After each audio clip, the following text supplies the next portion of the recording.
तो चलिए शुरू करते हैं आज का सेशन नंबर 23, मतलब डेट नंबर 23, और आते हैं करंट अफेयर्स का 23 नंबर का सेशन पे। देखिएगा क्वेश्चन नंबर फर्स्ट क्या बोल रहा है। प्रधानमंत्री मोदी जी ने संभल यूपी में हिंदू तीर्थ स्थल श्री कल्की धाम मंदिर की आधारशिला रखी। एक बार फिर से, आधारशिला और आपका स्थापना में अंतर होता है। आधारशिला मतलब कि काम शुरू हो गया और स्थापना मतलब काम फिनिश हो गया, काम खत्म हो गया। बात हो रहा है यहाँ पे मोदी जी के बारे में और संबंधित राज्य में चर्चा हो रहा है यूपी का। तो चलिए हम लोग देखते हैं यहाँ पे यूपी में कितने जिले हैं। तो यूपी में 75 जिले हैं। सबसे पहले तो आप ये याद रखोगे, यूपी के 75 जिलों में से एक जिला जिसका नाम क्या है, संभल। यहाँ पर क्या हुआ है, तो मोदी जी के द्वारा योगी जी और आचार्य प्रमोद कृष्णम के अध्यक्षता में एक मंदिर की आधारशिला रखी गई है और इस मंदिर का नाम क्या है, श्री कल्की धाम मंदिर। तो आप यहाँ पे इतना याद रखिएगा कि मोदी जी के द्वारा यूपी का एक जिला, यूपी में कितने जिले हैं, तो यूपी में जिले की संख्या हो जाएगी 75 जिले में से एक संभल जिला है। यहाँ पे कल्की धाम मंदिर का आधारशिला रखा गया है। यहाँ पे कौन कौन उपस्थित थे, तो उपस्थित थे योगी जी जो हम लोग जानते हैं कि यूपी के सीएम हैं। और कौन है उपस्थित है यहाँ पे, तो हो जाएंगे आचार्य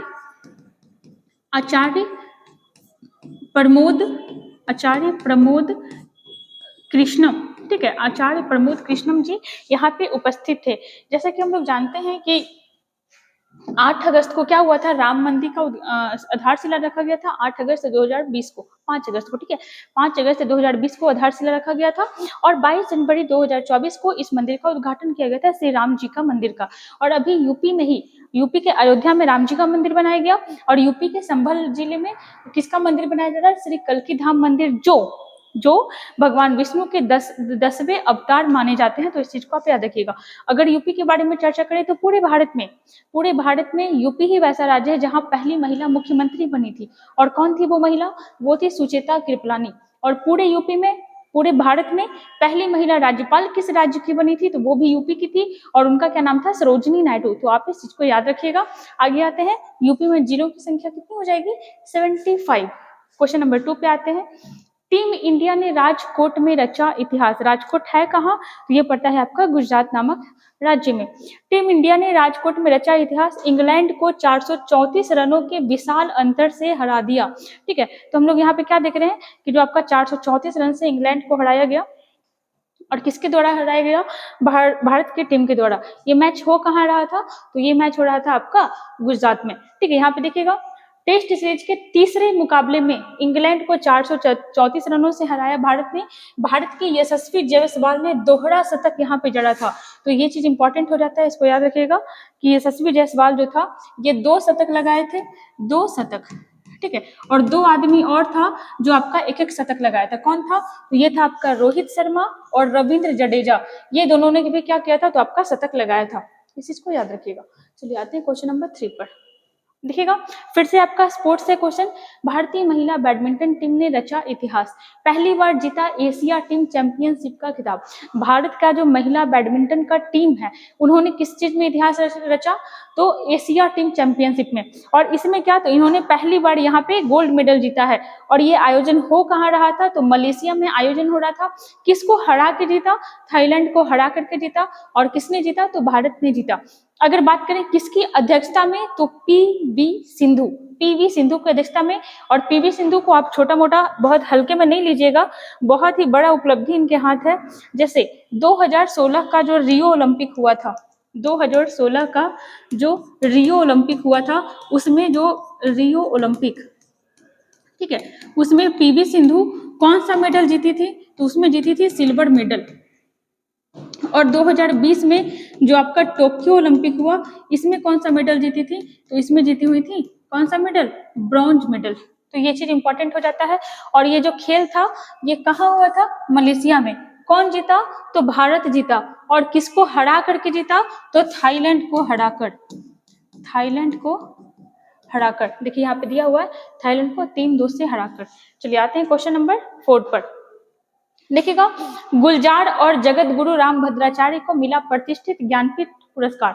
सबसे पहले ज्ञानपीठ पुरस्कार है कहाँ, तो ज्ञानपीठ पुरस्कार आपका साहित्य से संबंधित वो पुरस्कार है, साहित्य से संबंधित ठीक है। साहित्य से संबंधित वो पुरस्कार है जिसकी स्थापना 1961 में की गई, 1965 में पहली बार दी गई और किसको दिया गया, तो जी शंकर कुरुप को, जी शंकर कुरुप को, जी शंकर कुरुप को। और इनको क्यों दिया गया, तो इनको मलयालम भाषा के लिए दिया गया था, मलयालम भाषा में साहित्य के लिए, मलयालम भाषा के लिए। ये जो पुरस्कार है ये कितनी भाषाओं में दिया जाता है, तो 22 भाषा। और ये 22 भाषा कौन सी 22 भाषा, तो जो 8वीं अनुसूची में है, 8वीं अनुसूची में जो 22 भाषा का चर्चा किया गया है उससे भी आपका दिया जाता है ये पुरस्कार। ठीक है, चलिए अगर बात करते हैं अभी रिसेंटली 2024 में कितने नंबर का दिया गया है, 58 नंबर का दिया गया है। और किसको दिया गया है, तो 2 व्यक्ति को दिया गया। ठीक है, चलिए ऊपर हम लोग देखते हैं यहाँ पे देखिएगा, भारत के सबसे प्रतिष्ठित साहित्यिक सम्मान ज्ञानपीठ पुरस्कार ने वर्ष 2023 के लिए 2024 में दिया। ठीक है, प्राप्तकर्ता की घोषणा कर दी है, जिसमें 2 आदमी हैं। एक का नाम हो जाएगा जिनका नाम बहुत फेमस रहा है, गुलजार साहब। ठीक है, गुलजार साहब। और एक हो जाएंगे राम भद्राचार्य, एक हो जाएंगे राम भद्राचार्य, राम भद्राचार्य। ये यहाँ पे हम लोग देखते हैं, जैसे देखिएगा यहाँ पे नाम आपका दिया होगा। चलिए देखिएगा, आध्यात्मिक गुरु कौन हो जाएंगे, जगत गुरु राम भद्राचार्य। और एक और हो जाएंगे कौन, तो ये हो जाएंगे आपके गुलजार साहब। 2 व्यक्ति को दिया गया है। कितने नंबर का संस्करण है, 58 नंबर का संस्करण है। गुलजार साहब को दिया गया और राम भद्राचार्य को दिया गया। राम भद्राचार्य आपके किस चीज से संबंधित है, तो ये तुलसी पीठ के संस्थापक हैं। ठीक है, तुलसी पीठ के संस्थापक, तुलसी पीठ के संस्थापक अभी रिसेंटली बहुत चर्चा में थे। कैसे चर्चा में थे, तो ये चीज जो सुनने को मिल रहा था ना कि राम मंदिर पूरा नहीं बना है, राम मंदिर का इनॉग्रेशन हो रहा है, भाजपाई लोग ये आपका चुनावी प्रचार कर रहे हैं इस माध्यम से, तो उसमें ये काफी चर्चा में आए थे और आप इनको न्यूज में जरूर देखे होंगे। थोड़ा सा ये देखिएगा, ये जो आपका इनका आंख है वो थोड़ा सा डैमेज है और ये काफी मतलब पहचान में आ सकते हैं इस तरीके से। दूसरा एक जगह और ये चर्चा में इसलिए आए थे कि जब रामलला का विवाद सुप्रीम कोर्ट में चल रहा था तो इन्होंने रामलला के पक्ष में वहां पे गवाही भी दिए थे, तो उस वजह से ये बहुत ज्यादा चर्चित है। तो आप याद रखिएगा 58 नंबर का ज्ञानपीठ पुरस्कार 2 व्यक्तियों को दिया गया। 57 वाला भी आपको भूलना नहीं है। 57 नंबर वाला किसको दिया गया था, तो ये दिया गया था दामोदर मौजे, दामोदर मौजे को। ठीक है, और 56 वाला तो ये दिया गया था नीलमणि फुकन, 56 वाला दिया गया था नीलमणि फुकन को। नेक्स्ट आते हैं क्वेश्चन नंबर 5 देखिएगा, इरडा ने हरित ऊर्जा परियोजनाओं के वित्त पोषण के लिए पीएनबी के साथ समझौता किया। यहाँ पे किस चीज का नाम आ रहा है, इरडा का। ठीक है, इरडा का मतलब क्या हो जाएगा, तो insurance regulation and development authority, insurance regulation and development authority. ठीक है, insurance regulation and development authority, जिसको हिंदी में क्या बोलते हैं, तो भारतीय नवीकरणीय ऊर्जा विकास एजेंसी लिमिटेड। क्या हो गया, इरडा। ये किसके साथ आपका यहाँ पे काम करना शुरू किया है, तो ये हो जाएगा पंजाब नेशनल बैंक, पीएनबी। अगर चर्चा करें पीएनबी के बारे में, तो पीएनबी की स्थापना कब हुई थी, 1894 ईस्वी में, और उस समय के लाहौर में हुआ था। और लाला लाजपत राय जी का इसमें बहुत बड़ा योगदान था पंजाब नेशनल बैंक का स्थापना करवाने में। और वहीं अगर हम लोग चर्चा करते हैं इरडा के बारे में, तो इरडा का स्थापना कब हुआ था, 1999 ईस्वी में। ठीक है, इरडा का जो स्थापना हुआ था ये कब हुआ था, ये हुआ था आपका 1999 में। और इसके जो निदेशक हो जाएंगे, ठीक है, निदेशक देखिएगा, निदेशक कौन हो जाएंगे, विजय कुमार मोहंती, विजय कुमार मोहंती।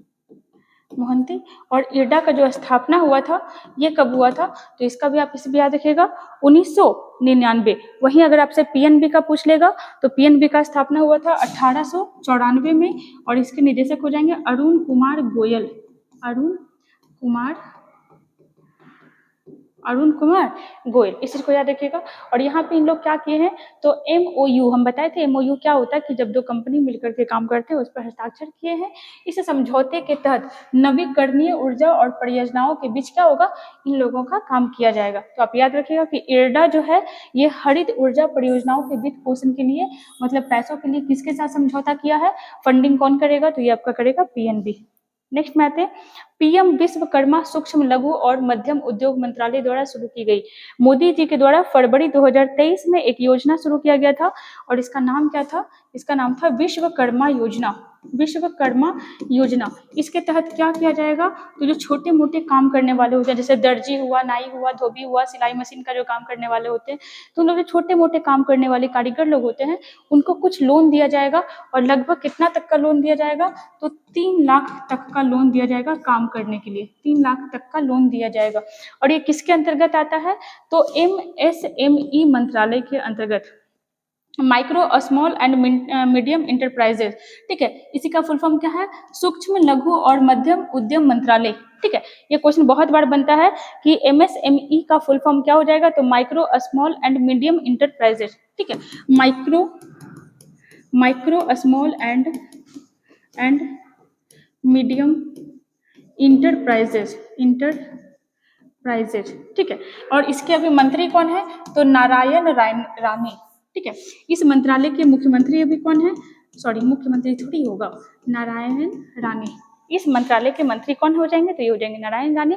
और आपको पता है जो बड़े बड़े कंपनी तो होते ही है, महारत्न कंपनियां हो गई, नवरत्न हो गई, मिनी रत्न हो गई, लेकिन छोटे छोटे व्यापार से ही आगे जाकर के बड़ा व्यापार निकलता है। बड़ा व्यापार तो बड़े बड़े शहर में, लेकिन जो छोटा छोटा उद्योग होता है ना, उसी से कोई गांव डेवलप होता है। जब गांव डेवलप होता है तो शहर डेवलप हो पाता है। तो MSME मंत्रालय का भी बहुत बड़ा योगदान होता है भारत की अर्थव्यवस्था में। और इसी मंत्रालय के द्वारा PM विश्वकर्मा योजना का शुरुआत किया गया है। चलिए आगे आते हैं क्वेश्चन नंबर 7 पे। देखिएगा, लेबनानी न्यायाधीश। लेबनान क्या है? तो लेबनान एक देश है। ठीक है, लेबनान जो है यह एक देश है और इसकी राजधानी कहाँ है? तो इसकी राजधानी हो जाएगी बेरूत। लेबनानी न्यायाधीश नवाब सलाम को ICJ का नया अध्यक्ष चुना गया है। लेबनानी न्यायाधीश नवाब सलाम को ICJ का नया अध्यक्ष चुना गया है। ICJ के बारे में बात करें तो क्या हो जाएगा? International court of justice. ठीक है, इंटरनेशनल कोर्ट ऑफ जस्टिस। जैसे हम लोग जानते हैं ना, हमारे यहाँ न्याय का श्रृंखला क्या है? तो वो आपका पिरामिड टाइप का है। ठीक है, ये हो गया सुप्रीम कोर्ट, ये हो गया हाई कोर्ट एंड ये हो गया डिस्ट्रिक्ट कोर्ट। लेकिन इंटरनेशनल लेवल पे कोर्ट कौन सा है? तो ये है आपका ICJ के बारे में बात करें तो ये इंटरनेशनल कोर्ट हो गया। और जिसकी स्थापना कब हुई थी? तो ये हो जाएगा 26 जून 1945 को। इसका मुख्यालय कहाँ है? तो इसका मुख्यालय है द हेग में। और द हेग कहाँ है? तो ये है आपका कहाँ? तो ये है आपका नीदरलैंड में। अभी बिहार दरोगा में क्वेश्चन पूछा हुआ था कि इंटरनेशनल कोर्ट में कितने जज होते हैं? तो 15 जज होते हैं। और जज का कार्यकाल कितना समय का होता है? तो ये होता है आपका 9 वर्षों का। इस चीज को याद रखिएगा। तो यहाँ पे देखिए क्या बोल रहा है, नवाब सलाम जो है फरवरी 2018 से ही ICJ के सदस्य हैं और अभी उनको क्या बना दिया गया है? तो ICJ का अध्यक्ष बना दिया गया है। लेबनान की राजधानी हो जाएगी बेरूत। नेक्स्ट में आते हैं क्वेश्चन नंबर 8 में। देखिएगा, ग्रीस की राजधानी कहाँ है? एथेंस। हम लोग देखते चलते हैं, जहाँ पे जो भी इंपॉर्टेंट क्वेश्चन बनेगा हम लोग देखते जाएंगे। जैसे ग्रीस की राजधानी कहाँ है? एथेंस। और अगर एथेंस से आप कनेक्ट कर पा रहे हो तो एथेंस ऐसा शहर है जहाँ आधुनिक ओलंपिक का शुरुआत हुआ था। आधुनिक ओलंपिक का शुरुआत कहाँ हुआ था? ये हुआ था 1896 में। देखिएगा, ग्रीस ने समलैंगिक विवाह को वैध बनाया। समलैंगिक समझ रहे हो? मतलब मेल हो गए या फिर फीमेल हो गए। ऐसे क्या होता है कि अपोजिट जेंडर में ना शादी होता है, मेल में फीमेल में। बट समलैंगिक विवाह बदलते हुए समय के अनुसार बहुत सारा कानून भी बदल रहा है, सरकार भी बदल रहे हैं और बहुत तरीके का सोच भी बदल रहा है। तो इसी में क्या हो रहा है कि जो लोग पहले छुपा करके इस चीज को रखते थे अब रिवील कर रहे हैं और सरकार भी इसको मान्यता दे रहा है। और जो ग्रीस है ये समलैंगिक विवाह को वैध बनाया। मतलब यहाँ पे कोई भी आदमी समलैंगिक विवाह कर सकता है। उसको समाज का, उसको पूरे परिवार का या फिर उसको कानून का अवहेलना झेलने का जरूरत नहीं पड़ेगा। देखते हैं यहाँ पे ग्रीस ने समलैंगिक विवाह को वैध बनाकर समलैंगिक जोड़ों को समान माता पिता का अधिकार देकर इतिहास रच दिया है, जो देश के सामाजिक और कानूनी परिदृश्य में एक महत्वपूर्ण बदलाव का प्रतीक है। ठीक है, रूढ़िवादी चर्च के विरोध का सामना करने के बावजूद, रूढ़िवादी क्या होता है? तो रूढ़िवादी आदमी हो सकता है, सोच हो सकता है, कानून हो सकता है। रूढ़िवादी क्या होता है कि जो प्रथा बहुत पहले से चलते आ रहा है, जो उस समय ठीक था कोई प्रथा जो आज से 100 साल पहले चल रहा था, तो उस समय के अकॉर्डिंग सही था, बट 100 साल के बाद कुछ चेंज होना चाहिए। लेकिन कुछ लोग ऐसे होते हैं जो बदलाव को एक्सेप्ट नहीं कर पाते हैं, उन्हीं को हम लोग क्या कहते हैं, रूढ़िवादी सोच। जैसे अपने यहाँ भारत में देखो हिंदू धर्म बहुत हावी है, पाकिस्तान में मुस्लिम धर्म बहुत हावी है, वैसे वेस्टर्न के सारे कंट्री में ईसाई धर्म बहुत हावी होता है, और वहाँ पे जो सर्वोच्च पद होता है वो होता है आपका चर्च। चर्च में जो बैठने वाले पादरी होते हैं, पोप होते हैं, वो बहुत बड़े सर्वोच्च पद पे होते हैं, लोग उन्हीं का ज्यादा बात मानता है। वही बोल रहा है, रूढ़िवादी चर्च के विरोध का सामना करने के बावजूद सांसदों ने विधेयक को क्या किया है, पारित कर लिया है। तो इस चीज को आप याद रखिएगा। चलिए आगे आते हैं। अब देखिए यहाँ पे हम लोग सब्जेक्टिव देखे, यहाँ पे वन लाइनर देख लेते हैं और फिर अपने लोग ऑब्जेक्टिव लगा देंगे। जैसे पहला क्वेश्चन, विश्व मानव आत्मा दिवस किस तिथि को मनाया जाता है, तो ये हो जाएगा 17 फरवरी। फरवरी 2024 में आईसीजे के नए अध्यक्ष किनको बनाया गया, तो लेबनान के कौन, तो नवाब सलाम। नेक्स्ट में, मोदी जी ने किस राज्य में श्री कल्की धाम मंदिर की आधारशिला रखी, तो यूपी के संभल जिले में। पीएम विश्वकर्मा योजना किस मंत्रालय द्वारा शुरू किया गया, सूक्ष्म लघु और मध्यम उद्योग मंत्रालय, इसी को शॉर्ट में कहा जाता है एमएसएमई, जिसके मंत्री कौन है, नारायण राणे। 58वां ज्ञानपीठ पुरस्कार किसे नामित किया गया, गुलजार साहब को और जगत गुरु रामभद्राचार्य को। इरडा ने किसके साथ वित्त पोषण के लिए समझौता किया है, तो पंजाब नेशनल बैंक। प्रसिद्ध जैन संत आचार्य विद्यासागर महाराज का निधन हो गया, उनका जन्म किस राज्य में हुआ था, तो ये हो जाएगा Karnataka. Next, badminton Asia team championship में किस देश की महिला टीम ने गोल्ड मेडल जीता, तो भारत ने जीता, मलेशिया में जीता, थाईलैंड को हरा कर जीता। आगे, भारतीय टीम ने टेस्ट क्रिकेट में सबसे बड़ी जीत किस देश के खिलाफ दर्ज की है, तो ये हो जाएगा आपका इंग्लैंड। कितने रनों से हराकर, 434 रनों से हराकर। जडेजा और रोहित शर्मा का शतक रहा था और यशस्वी जायसवाल का दोहरा शतक रहा था। नई दिल्ली के सांगरी ला होटल में वैश्विक अप्रवासन शिखर सम्मेलन का कौन सा संस्करण आयोजित किया गया, तो ये हो जाएगा आपका 14 नंबर के 14वां नंबर का। चलिए अब हम लोग ऑब्जेक्टिव बनाते हैं और देखिएगा फटाक से बन जाएगा। प्रधानमंत्री नरेंद्र मोदी ने किस राज्य में श्री कल्की धाम मंदिर की आधारशिला रखी है, तो यूपी के संभल जिले में। नेक्स्ट में देखिएगा, भारतीय टीम ने टेस्ट क्रिकेट में सबसे बड़ी जीत किस देश के खिलाफ दर्ज की, इंग्लैंड के खिलाफ 434 रनों से हराकर। नेक्स्ट में देखिएगा, बैडमिंटन एशिया टीम चैंपियनशिप में किस देश की महिला टीम ने गोल्ड मेडल जीता, भारत की जीता, मलेशिया में जीता और थाईलैंड को हरा करके जीता। नेक्स्ट में आते हैं, देखिएगा यहाँ पे विश्व मानव आत्मा दिवस कब मनाया जाता है, तो ये हो जाएगा 17 फरवरी। नेक्स्ट आते हैं, 58वें ज्ञानपीठ पुरस्कार के लिए किसे नामित किया गया, गुलजार साहब और रामगुरु रामभद्राचार्य जी को, है ना, जो तुलसी पीठ के संस्थापक है। नेक्स्ट में देखिएगा, यहाँ पे एक चीज और देखिएगा कि गुलजार साहब के नेतृत्व में कोशिश, परिचय और मौसम जैसी अन्य फिल्में बनाई गई हैं। देखिएगा, इरडा ने नवीकरणीय ऊर्जा परियोजना के वित्त पोषण के लिए किस बैंक के साथ साझेदारी किया है, एमओयू पे साइन किया है, तो ये हो जाएगा आपका Punjab national bank, PNB. Next में आते हैं, पीएम विश्वकर्मा योजना क्या हो जाएगा, किस मंत्रालय द्वारा शुरू किया गया था, ये हो जाएगा सूक्ष्म लघु और मध्यम उद्योग मंत्रालय के द्वारा, जिससे क्या होगा कि छोटे कारीगरों को लोन दिया जाएगा। नेक्स्ट में आते हैं, फैब 2024 में अंतर्राष्ट्रीय न्यायालय के नए अध्यक्ष के रूप में किसे नामित किया गया, नवाब सलाम। कहाँ के रहने वाले हैं, लेबनान के रहने वाले हैं, और इनको भी यहाँ का आईसीजे का अध्यक्ष बनाया गया है। आईसीजे का स्थापना 26 जून 1945 को हुआ। इसका मुख्यालय नीदरलैंड के एक शहर द हेग में है। 15 जज होते हैं और इनका 9 वर्षों का कार्यकाल होता है। चलिए ठीक है, तो यहाँ पे देखिएगा हमारा पहले हमने सब्जेक्टिव कवर किया, फिर ऑब्जेक्टिव कवर किया, फिर आपका वन लाइनर कवर किया। तो ऐसे ही हमारे साथ बने रहिए, मिलते हैं फिर नेक्स्ट वीडियो में। और वीडियो अच्छा लगेगा तो इसको लाइक जरूर करिएगा।